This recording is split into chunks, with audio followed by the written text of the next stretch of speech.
O mga kababayan, kapapasok pa lang ni Senator Marcoleta sa Senado, mayroon lang mga naiinggit sa kanya.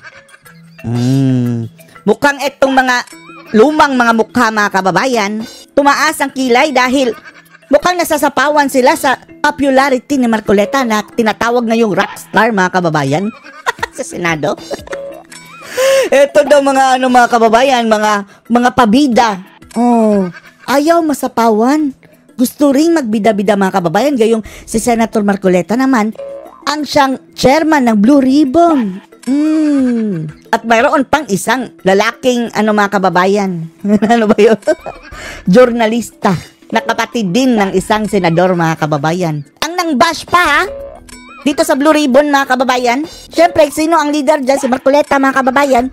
Sabi niya, epal daw. Pasikat lang daw. Oh, epal-epal lang daw mga kababayan ng mga tao dyan. Epal, gayong ang kanyang mga kababayan. Kapatid ay miyembro din ng Blue Ribbon. Oh, baka yun ang epal. Panoorin niyo po ha. Ating senador, ang bagong rockstar. Ang bagong rockstar. Senator Rodante Marcoleta. Sen, masayang hapon po sa inyo. Palagi nyo kasing sinasabi yan, kaya ang daming naiinggit eh. Ang daming naiinggit. Oh, lalong-lalo na yung mga tumanda na doon sa Senado mga kababayan. Balita natin, naiinggit daw kay Senator Marcoleta. Dahil magaling si Senator Marcoleta eh. Nalalamangan sila mga kababayan. Ngayon, na kayo po ay nag-iimbestigat, nakaunang araw na sa Blue Ribbon. Unang araw pa lang. At mayroon po moto proprio investigation. Dapat yan ang tamang wording siya ni. Nakaunang araw pa lang. Nakaunang araw pa lang. Kasi dami na agad. Mukhang nabulabog na agad ang tubuhan. Ayo. Tubuhan. Hindi, Nabulabog agad ang palaisdaan, Sen. hindi dapat yung nakaunang araw. Yung parang nanlamang tayo pag nakauna. Hindi. Unang araw pa lang. Araw pa lang. Yan, Oh, balita natin mga kababayan, mayroon daw isang gurang na reject din na mga kababayan na inidoro na last election na inidoro na senador na mukhang nainggit mga kababayan at mukhang nakikipagpaligsahan kay Senator Marcoleta. Gusto siguro mag-Blue Ribbon din mga kababayan. Tama lang Simple yun eh. Isang araw pa lang eh. Oo. Sa ganung kalawak na problemang kinakaharap ng ating bansa, isang araw pa lang eh. Laying the predicate pa lang. Ika nga, sabi niyo, Sen. Biglang kung ano-ano na yung... Bakit teka... Sabi nung isang broadcaster, di ba, ilalaki yung palaging kahit na hating gabi nakasalamin na Pang-araw. Eh, kang mga gumagawa dyan, puro pasikat yan. Oo, si Club yung mga yan, puro epal. Epal. Sino man si Shane? Si baka si Bentulfo. Ewan na natin kung sino ha. Ang nagsishades mga kababay, si Bentulfo siguro. Ano kaya ang gagawin mo sa mga ganitong klaseng tao dyan? Hindi, ako naman, Sen, ako sa tingin ko, mukhang hindi kayo ang pinatutungkulan nun. Sana nga, hindi. Hindi siguro ay baka ibang miyembro ng Blue Ribbon. Kasi kung kayo po ang nandun mismo, solo kayo, malamang hindi magsasalita ng ganun po yun eh. Alam naman niya na yung committee, yung Blue Ribbon, yun ang Kasama, kapatid niya. Kung si Bentulfo yun makabayan, nandun din si Erwin. talagang pinaka-major na committee na siya yung gaganap ng tungkulin na yun. Kapag nagpasaring ka ng ganun, dala mo na lahat. Totoo. Sino-sino ito mga naiinggit mga kababayan? Totoo po. Pero kung sasabihin niya, yung nagpasikat, nag-epal. Nag-epal daw? Hindi ako yun. Tama po. Ako nagtatanong lang ako ng mga tanong na talagang very basic lang. Totoo. At sinabi ko naman doon, walang nagagranistan, walang kumbaga. Huwag kayong masyadong magpasikat, parang ganon. Totoo po. Grandstanding. Wala tayong conclusion na gagawin dito. Paano si Lacson? Grandstanding din mga kababayan. Hindi kasi ako, ewan ko lang sa mga nakakarating din sa atin mataas po respeto sa inyo nun, Sen meron lang siguro kayong mga miyembro ng inyong komite na baka yun na nagpapabigat sa kanyang kalooban. Baka naman po ganun lang. Pero pangalanan niya, dahil si Marcoleta ang matatamaan mga kababayan dahil siya ang chairman ng Blue Ribbon. Ultimately, yung miyembro ng committee ko, kapatid niya eh. Si Tulfo na. Ben Tulfo na, mga kababayan. Wala natin. Kapatid, Opo. Wala na akong problema doon. Baka yun ang nagpasikat. Mahilig magpasikat yun eh. Di ba? Ang sabi ni mga kababayan ni Erwin Tulfo, names will be names. Ang sabi ni Marcoleta, pangalanan mo na. Sasagot yan. Pag Di dapat mag-usap na lang silang magkapatid, di ba? Pero, Ayoko nang Inggit eh. pasukan yun. Ayoko nang pakialaman yun. Halimbawa, kumprontahin ko yung kapatid niya na nandun sa komite, mahirap naman yun. Hindi ako pwedeng makialam doon. pero may napansin lang ko, Jen, Senator. Paldo, no? Nung nakaraang linggo ay, kasi sa mga nakaraang mga pagdinig ng Blue Ribbon Committee, last week ay napansin ko, parang sabi ko parang hindi tama. Meron ako napansin na Something parang is wrong. Something is not in the right place. Para bang, bawa, maliligo ka dyan, di ba? Okay. Maliligo ka, Oo. nakapagsabon na, Ba't naman ay sinubol mo pa uli. Bakit? Tapos na maligo, ha? Anong napansin mo? Hindi, kasi parang sa pagkakasunod-sunod ng pangyayari, ang pagkakaalam ko, di ba may privilege speech. Oo. Si Lacson na yung Tapos privilege after ng speech. privilege speech, ay yun na, investigasyon na. Kasi yun ang, kumbaga sa introduction di ba? Okay. Napansin ko na nag-imbestiga na, Nagsimula na. natapos na yung unang araw at meron na nakatakdang masusunod, may bukod pang privilege speech na yun din yung topic. Sino ba nauna? Dalawa pala privilege speech, mga kababayan. Malamang si Marcoleta ng una, mga kababayan, and then si Lacson. Sa akin, bilang isang karaniwang taga-Masid at matagal na rin nanonood ng mga ng mga Senate investigation, ngayon ko lang nakitang may ganon na Dalawa ang privilege speech. Mabuti napansin mo yon, Nelson, akala ko nga walang makakapansin sa inyo. Ayoko namang talakayin yun na parang ako lang. Akala na baka isipin pa nila kung Parang kayo pa namumuna sa... kung anong motivation, Pero sa rules pa pag-usapan natin, walang ibig sabihin sa ano pa man. Sa rules ba, pwede pa ba yan sa rules ng Senado? Sa tuntunin ng Senado kasi kapag Sino yung pangalawa? Ang latest, mga kababayan, di ba si Lacson? Gusto mo umepal ni Lacson? ang isang bagay, ang isang subject Opo. matter ay natalakay na, lalo na yon, isang major committee, yung Blue Ribbon, bawal na yung gagawa ka pa ng sarili mong pagpapahayag. Lalong-lalo na kung doon sa pagpapahayag mo, parang uulitin mo yung mga bagay na dapat sana doon na ihayag doon sa naunang pagtalakay. Para may sarili kang expose, may sarili kang version. Oo. Gusto ding, yan ang epal, mga kababayan. Sino yon? Si Lacson ba? Hindi dapat na ginawa pa yon. Ayun. Kumbaga, kalabisan na yon. Sa tuntunin kasi... Sana doon niya inilahad yon, mga kababayan, no, sa Blue Ribbon na. Hindi yung separate. Bawal na yon. Okay. Kaya lang, pinayagan din. Pinayagan, May pagka-liberal naman sa... Pero kung Senado. susundin mo talaga yung tuntunin, hindi akma yun. Ayun. Dahil courtesy yan, mga kababayan, ongoing na ang investigation sa Blue Ribbon. Dapat sana ay sumama na lamang siya doon sa komite. Opo. Kahit naman hindi ka miyembro ron, pwede ka namang magtanong. pwede ka Lalo na kung At katulad doon na nung- lang niya banggitin yung mga binabanggit niya. Pwede pala naman yun. Pwede naman yun. Kasi kung sasabihin niya na kamukha ng ginawa niya, Oo. meron siyang mga pinuntahang mga iba't ibang project. Si Lacson, At ang problema pa niyan, mga kababayan, eto from Maharlika. Mukhang idadawit daw ni Lacson si Pulong, mga kababayan. Dakalakson. Dati na yung anti-Duterte, mga kababayan, sinabihan pa namang si Tatay Digong wala daw foresight nung naging presidente siya. Parang walang pananaw, mga kababayan. Anong mangyayari sa kinabukasan? Foresight. Oo. Actually nabanggit na yung mga yun sa komite.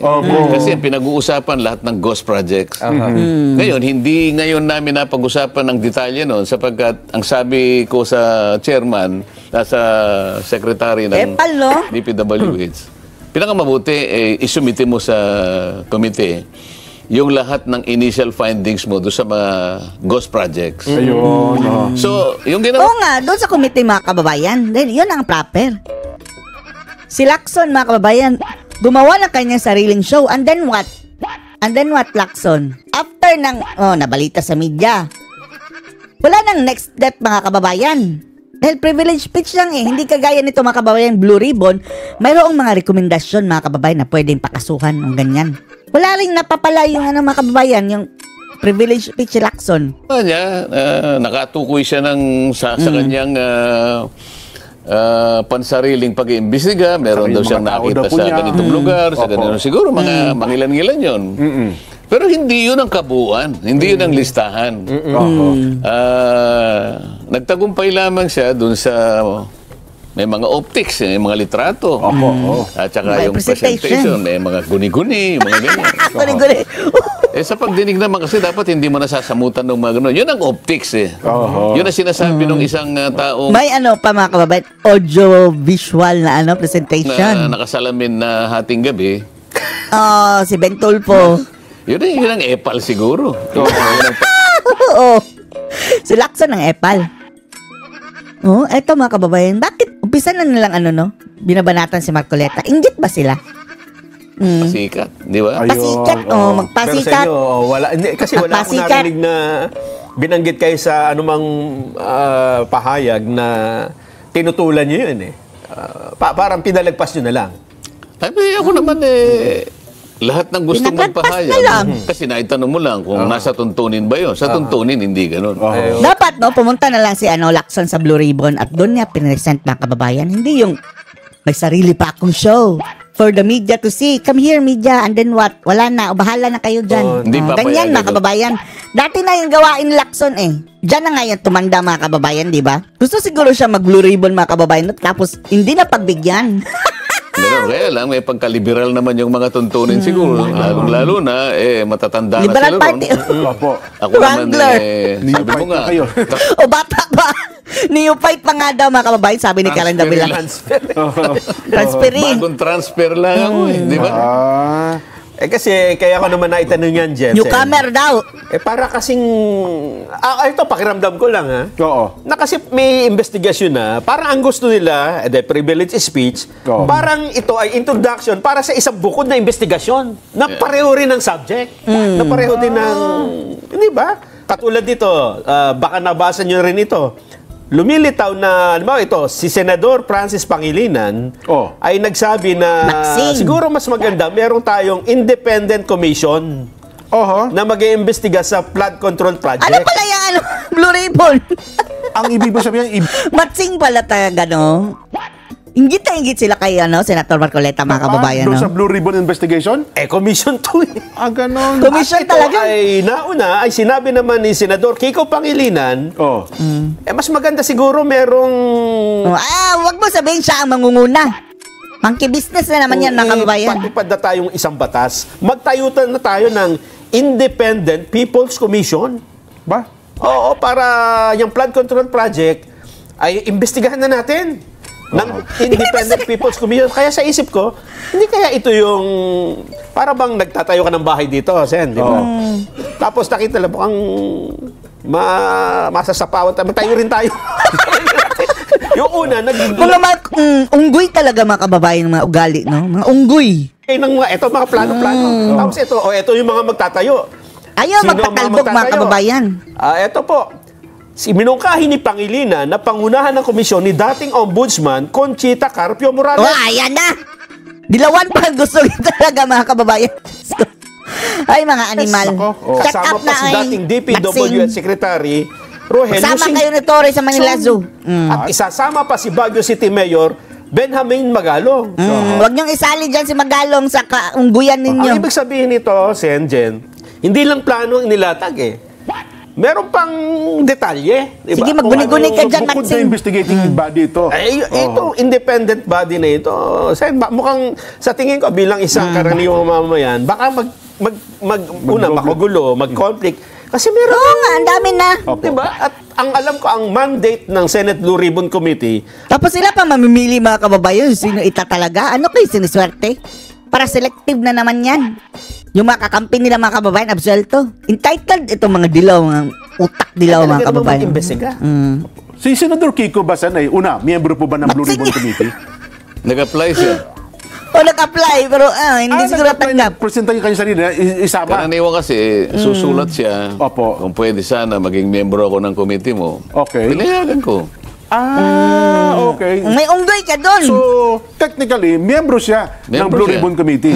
So, ano po ang gusto niya palabasin dito? Miyembro pala siya ng Blue Ribbon Committee, nagsusuwestiyon siya ngayon ng isang... Anong tanong mo? Anong gusto niya nga mo? Ano gusto niya Palabas. palabasin dito? Di ba? Hindi mo alam kung anong gusto niya palabasin. Mga kababayan, maliit ang tingin sa Blue Hindi Ribbon. kasi miyembro siya, tapos nagsasuggest siya ng bumuo pa ng isang bukod na grupo na mag-iimbestiga. Oh. Same subject matter. Oh. Ano po ang gusto niya Maxing. palabasin dito? Iniinsulto niya ako. Di ba? Ang daming inggit, mga kababayan. Ang daming inggit. Bentulfo, Ping Lacson, si Maxing, mga kababayan. Kung ganyan, Sen, kung halimbawa ako, hindi naman ako miyembro ng Blue Ribbon Committee bilang isang mamamayan, pwede ka bang sabihin sa kanya na, Senador Kiko, baka pwedeng bumitaw ka na sa Blue Ribbon Committee? Match! Alis ka na lang dito. Kasi kung chairman kayo, Parang inaamin niya na hindi niya kaya eh. saka wala siyang tiwala sa committee. yun pa. Walang Hindi. tiwala. Gusto nga magtayo ng isa, mga kababayan lang. Independent daw. Saya ka na lang ng pera, Maxing. Wala rin patutunguhan yan, mga kababayan. Ayun, Baka nakikinig siya. Baka nakikinig po kayo, Madam Are you Sharon listening? Cuneta. Ha? Sharon Cuneta, i-translate natin. Ito naman po si Senador Kiko Pangilinan. Bako po May puti ba pwede dito? mapakiusapan mo, bakit po naman meminosen yung Blue Ribbon Committee sa pangunguna po ni Ay, Chairman nako, ito Dante si Kiko Marcoleta, talaga. Nabubuo pa ng isang komite, baka pwede yung sabihin nyo, magbitaw ka na lang Stop your dyan monkey sa business, Blue Kiko. Ribbon Committee, umalis ka dyan, para hindi Layas. naman anong tawag doon, hindi nakakasira, Insulto. nakakainsulto. Nakakainsulto. Kasi ginawa mo. Tama ka dahil unang araw pa lang di ba? Parang Yun na nga. first day of class, sinabi mo na ayaw ko sa classmate. Lipat tayo. Gumawa tayo ng sariling klase. Di ba, sa tingin niyo po, kayo po bilang chairman, Ayun nga, sinabi ko sa iyo. Ako, ang Mamimili tayo ng classmate. pagkakaintindi ko dyan, oho, iniinsulto niya ako eh. Ako naman, ayaw kong iniinsulto ako. Kaya kung gusto niya akong palitan, magpresenta siya. na chairman ng Blue Ribbon Oo, at Committee. pakita niya na mas marunong siyang gumawa ng mandatong itinalaga sa committee na yan. Hindi, yung punto na yan, sir, baka malabo challenge, pa, baka Matsing. ayawan ng taong bayan yan eh. Challenge Pero ako sa'yo. sa tingin ko, bilang isa po na nag-oobserba, Sen, kung wala po kayong tiwala sa Blue Ribbon Committee, bilang miyembro, bumitaw na lang po kayo dyan. Sabihin nyo na lang, Layas aalis na, po ako, Kiko. chairman ng miyembro Sana all ka na lang. Ito nga, Mr. Sharon. talagang medyo, Nainitan talaga si Senator, no? Yun ang aking pakiramdam. Opo. Katatransfer ko pa lang. Ang daming inggit, no? Isang araw pa lang ang ginugol ko sa pag-imbestiga. Oo, isang araw pala, hindi Dinan Fernandez niya, ginugol. At kung titingnan mo sa lawak ng problemang talagang harapin mo at iimbestigahan mo, Opo. hindi mo nakakayanin naman ng isang araw. Oho.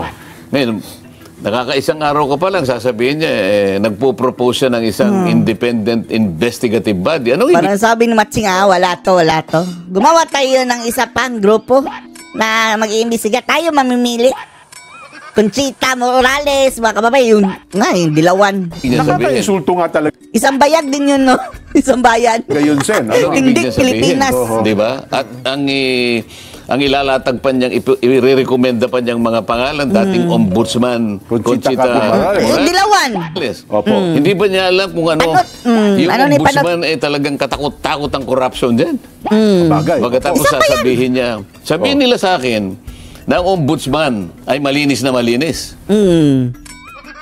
Mayroon din sulan din siguro dyan, mga kababayan. At walang kurap dyan. Oho.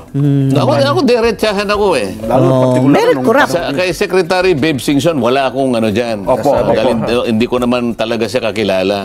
Maaring makakagawa siya ng mabuti rin para sa bansa. Kaya lang, pare-pareho silang naglingkod sa panahon ni dating Pangulong Pinoy eh. Not Kung pa. kulay ang pag-uusapan dito, puro yelo na naman yan eh. Pero ako naman siguro, Sen, in fairness, doon sa tatlong nabanggit, baka naman walang kinalaman doon sa panukala ni Senador Kiko. Di ba? Nabanggit lang yung pangalan, pinupropose niya eh. Ang talagang... Ewan lang natin. Sila lang din mga kababayan ang usap-usap dyan. Kaungguyan na naman. Sabi ko nga, nakaka-insulto talaga yung Senador Kiko Pangilinan. Diba? Sa tingin ko, ano yan, yung statement Hindi na lamang yung committee niya ang ayusin niya kasi nagpapakadulubhasa siya na Proud na proud si Matsing mga kababayan no, na nakuha niya yung committee ni Robin Hood Padilla. Talagang nilockdown niya mga kababayan si Robin. Ganyan head to foot niya mga kababayan. ayusin niya yung agrikultura ng ating bansa. Ewan nga lang natin mga kababayan. Hanggang ngayon, mapapaisip pa rin tayo paano nanalo ang mga ididorong ito. Andun na yan sa Poso Negro mga kababayan. Umahon. Bakit nanalo? Yan ang kaduda-duda niyan mga kababayan. Okay ako doon. Sapagkat ang dapat mong tulungan ay yung mga kapuspalad na mga magsasaka ngayon na hindi na nila malaman kung magtatanim pa sila ng palay o hindi. Sa agriculture din siya rin. Dahil kumain ng dahon mga kababayan.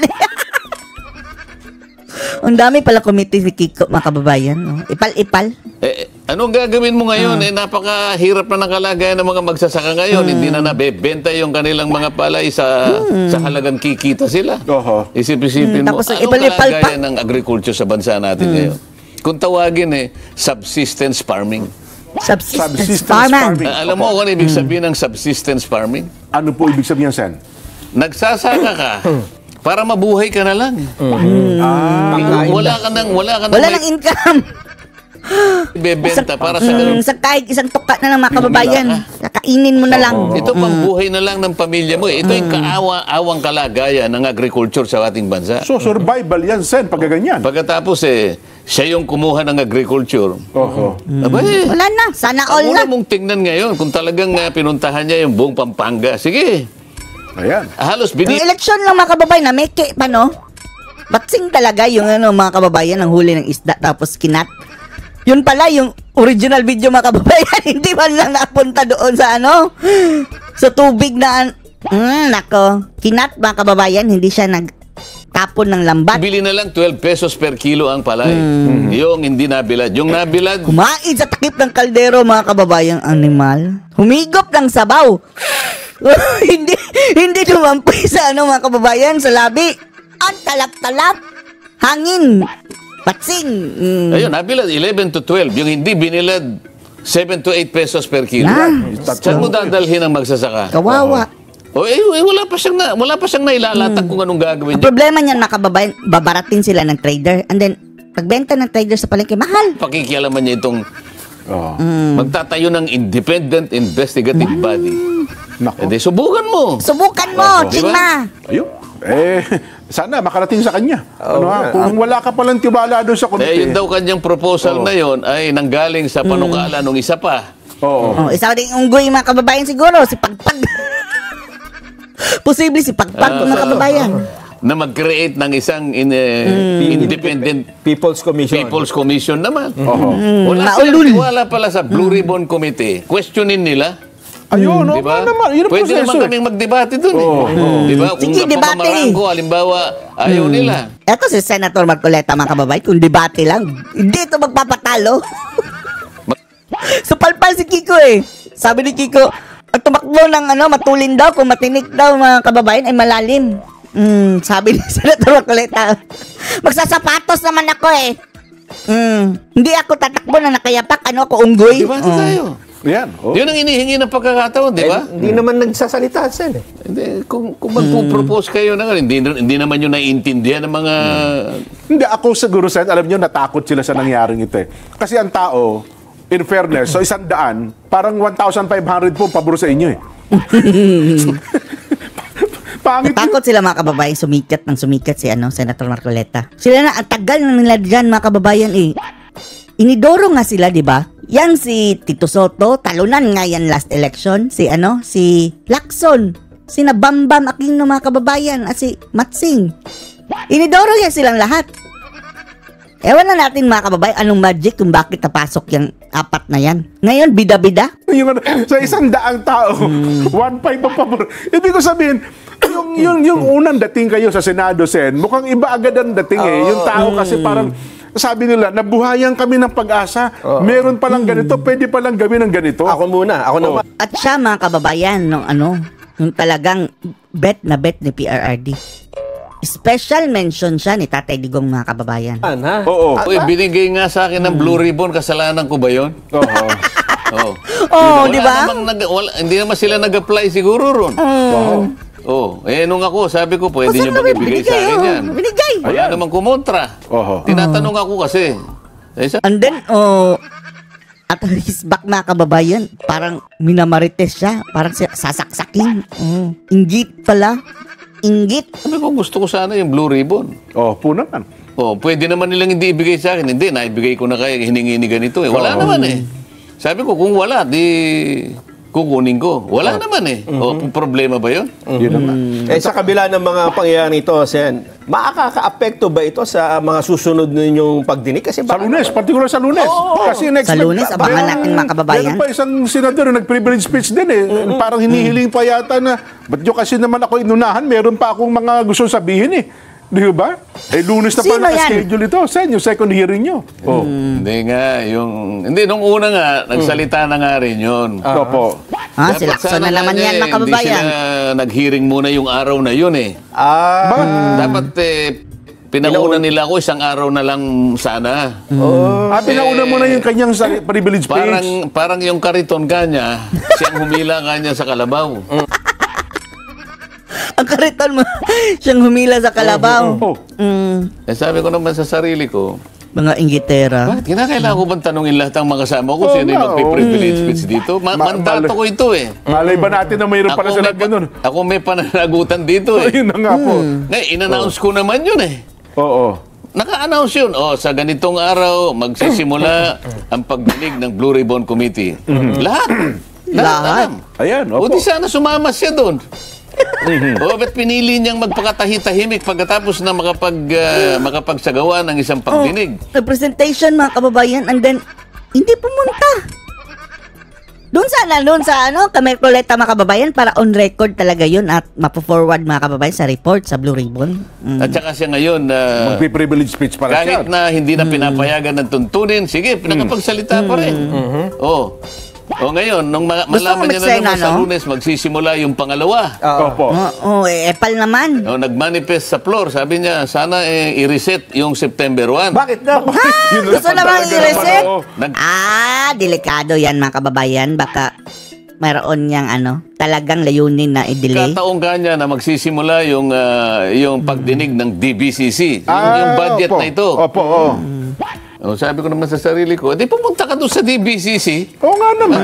Malaya ka namang pumili kung saan ka pupunta eh. Bakit i-reset na naman? Kaya parang talagang papansin, parang ayaw nila na nakapagsisimula ako ng pagdinig. Kasi mukhang nakikita nila, Sen. May tinatanong ka kanina, Oo. maapektuhan ka ba, Kam? Ay, yun nga sinasabi ko dahil kasi, kung minsan may mga pangyayaring ganyan na Daming inggitera. Out of focus eh. puro kumbaga pinagtulong-tulungan ka ng mga lumang class, mga old-timer eh. Mga gurami. Si Marcoleta, mga kababayan, new fight. Newcomer. Ang bagong rockstar. Nainggit ang mga mga kababayan, mga evil sisters. Pinagtulong-tulungan na ako sa House of Representatives eh. Tapos, dyan, mga kababayan, ang mga asungot. Kamakailan lang ito eh. Pinagtulong-tulungan ako. Ako na lang. Ngayon, inaaway na naman siya ng mga... Pati hopya, kinuha pa nila. Ano nangyari? Nakalipat tuloy ako ron. Ayun. Pagtulong-tulungan nyo uli ka ngayon. Baka may ibang... Bahala kayo. Kaunti lang sila. Di bali dito, mga kababayan, mayroong mga kakampi si Marcoleta. Kaunti lang silang nagtulong-tulong, mga mga reject. Kala mawawalan ako ng loob. Masisiraan ako ng loob. Sumakay na silang lahat. Sumakay kayong lahat. Hindi kasi ngayon, Sen, alam nyo, hindi lamang yan. Yung mga panukala. Kaya ako kasi, ito yung mandato ko eh. Kung ano yung nalalaman kong tama, nagagawin ko, magmula noon hanggang ngayon, palaging ganito yung akin patakaran. Nako. And then yun pala, Sen, hindi lamang yung panukala na yan kasi meron na po ngayon TRICOM. Lunes kayo, Martes, magkakaroon din ng investigation. And then, mga kababayan, iba ang direksyon doon sa kabila, mga kababayan, sa mga buaya. Ang focus nilang imbestigahan si Pulong sa Davao City, mga kababayan. Ang Davao, ay nako, mga animal. Ayan na naman, gigipitin na naman nila ang mga Duterte, mga kababayan. DNR, may investigasyon na rin. Aha. DPWH, meron na rin. Customs, meron na rin. DTI, meron na rin. Yung barangay na lang yata ang... Pati at barangay, meron na rin. May barangay clearance. Ang Malacanang, meron na rin po. Lifestyle check Tingnan naman. mo ngayon, tingnan mo ngayon. Opo. Bakit na-inspire sila ngayon lahat? Nakapag-isa pa. Sa araw. Isang araw pa lang eh. Oh, yun na nga po. Oh. Hindi nyo pa nahalata. Isang araw pa lang. Isang araw pa lang. Oh. Lahat na sila magsasagawa Lahat ng na investigasyon. mag-iimbestiga, oh. Pansin Pati na lahat. Deb, yung ano, yung kay Balisakan, di ba? Oh. Oh, hari nawa na makagawa sila. Pati ho ngayon ang Department of Budget and Management ay nag-iimbestiga na rin Isali na si Dep-Dep. ng mga projects na ito. So, ang ibig nila sabihin, total, nagsisimula na kami. Ikaw, Blue Ribbon, huminto ka na, ganun ba? Parang ganun po ang parang mensahe, ganun. Sen. Kasi ang Blue Gusto nga ni Matsing, mga kababayan, iba na lang ang mag-imbestiga. Ribbon, parang gusto sabihin sa taong Si Conchita Morales na dilawan. bayan, oy, Blue Ribbon, preno ka muna. Pwede Gusto bang reset, mga kababayan, ang schedule? bang, Wow! ito muna ang bigyan natin ng Kapal ang pagkakataon mukha. ng Mga isa imbestiga? sinabi No. wag muna kayong magano. I-reschedule nyo na ako muna. Parang ganon, Sen eh. No, nakikipag-agawan sila ngayon. Yun na nga po. Ba, talaga yatang... Hinahamon. Oo, di ba? Hindi sila nag-aamon, nakikipag-ano siguro sila. Paligsahan. Paligsahan. Nakikipagpaligsahan. May competition na, di ba? So- Di maganda kasi ang taong bayan nakikinig. Ha? So, yeah. Sumusubaybay. Opo. Pagka Si Lacson, mga kababayan, gusto ng sariling show. competition, makikita nila ngayon. Alam mo, pagka ang competition healthy, Tama. Healthy makikinabang competition. ang makikinabang ang taong Taong bayan. bayan, opo. Makikita, sino kaya talaga sige. O, makikita nila ang pagkakaiba ngayon. Hindi kaya maguluhan sa inyo kasi sa dami na mag-iimbestiga sa halip na healthy competition maguluhan pang isipan ng taong bayan. Bahala na sila, basta si Senator Marcoleta, mga kababayan, focus dito sa kanyang Blue Ribbon. Sila ang magugulo. Yung iba. Bahala sila. Ngayon lang kayo nakaisip ng ganon? Kung merong nagsimula? Oho. Oh, nakita siguro ng mamamayan, parang tama yung landas na tinutuntun nito. Yun na nga. Hindi siya maingay. Oho. Simple lang siya. Ang mga tanong, kitang-kita, maliwanag. Maliwanag. Di ba? O ngayon, tsaka sila ngayon magpapaligsahan. Oho. O di bahala kayo sa buhay nyo. Bahala kayo sa buhay nyo. Ano masasabi nyo dito, mga kababayan? Sa mga inggit kay Senator Marcoleta, post your comments below.